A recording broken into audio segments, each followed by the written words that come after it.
बंधुगण थंडा बा काश भली समस्या जदि आपको थोड़े हो जाए तेज आपको बहुत कष्ट अनुभूत होता है। एमती परिस्थिति आपड़ अनेक प्रकार घरोई उपचार प्रयोग कर सेवन विभिन्न प्रकार मेडिसिन सेवन कर विशेष आराम मिल न था।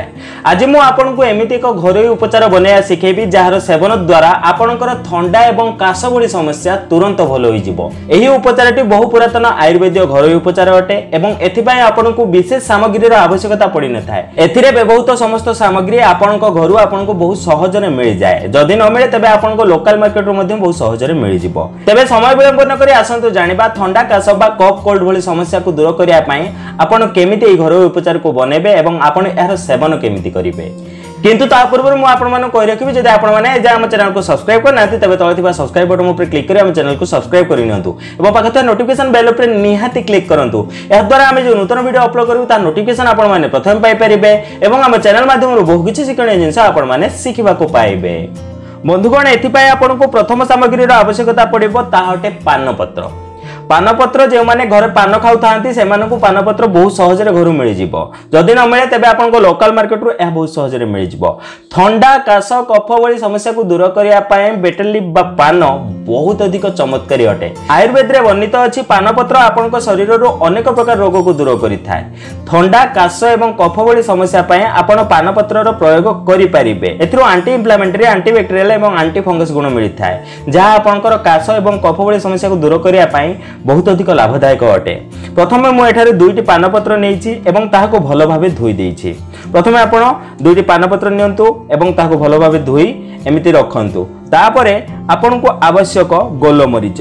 बंधुगण गोलमरीच एंटीबैक्टेरियल एंटीफंगल प्रॉपर्टीज मिलता है जहाँ आपंकर थंडा काश और कफ भली समस्या को दूर करने बहुत अधिक लाभदायक अटे। आपंक रोषे घर आपको बहुत सहजरे गोलमरीच मिल जाए। आपण एथिपाई 3 ରୁ 4ଟି गोलमरीचर प्रयोग करंतु। प्रथम आपण पानपत्र नियंतु एवं सेथिरे 3 ରୁ 4ଟି गोलमरीच नियंतु। एबे आपनको आवश्यक तुलसी पत्र। तुलसी पत्र तो आपनको पई केते लाभदायक यह तो आपण समस्ते जानिथिबे। बंधुगण तुलसी पत्र मध्ये एमिति तत्व मिलता है जहाँ आपनको थंडा काश एवं कफ भली समस्या दूर करने बहुत अधिक लाभदायक अटे। बंधुगण आयुर्वेद रे याकु संजीवनी मध्ये कहा जाए। तुलसी पत्र प्रयोग आपण निहाती एथिपाई करंतु। प्रथम आपण तुलसी पत्र नै आसंतु एवं ताहाको धोई नियंतु। तुलसी पत्र प्रयोग आपनको थंडा काश एवं कफ भली समस्या दूर करने बहुत अधिक लाभदायक अटे। बंधुगण आपण 4 ରୁ 5ଟି तुलसी पत्र तोଳି नियंतु। आपनको अनुसार तुलसी पत्र आप अधिक चाहिए मिसई पारे। देखो मो 5टी तुलसी पत्र को धोई एथिरे पकेली। एबे बंधुगण एथिपाई शेष सामग्री आपको आवश्यकता पड़िबो ताहा अटे प्याज बा अनियन।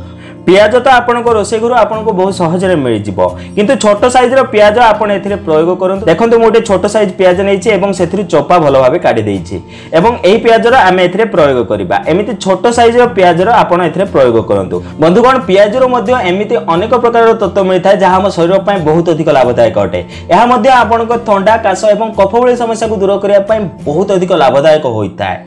यही उपचार बंधुगण बहु पुरातन और यह प्राकृतिक घरोई उपचार अटे। एथरो आपनको शरीर को कौन सी क्षति पहुंची न थाए। जदि आपको भीषण थंडा होइछि भीषण कफ होइछि तेबे आपण एही उपचार प्रयोग करंतु। देखिबा आपनको 100% रिजल्ट मिलिबो।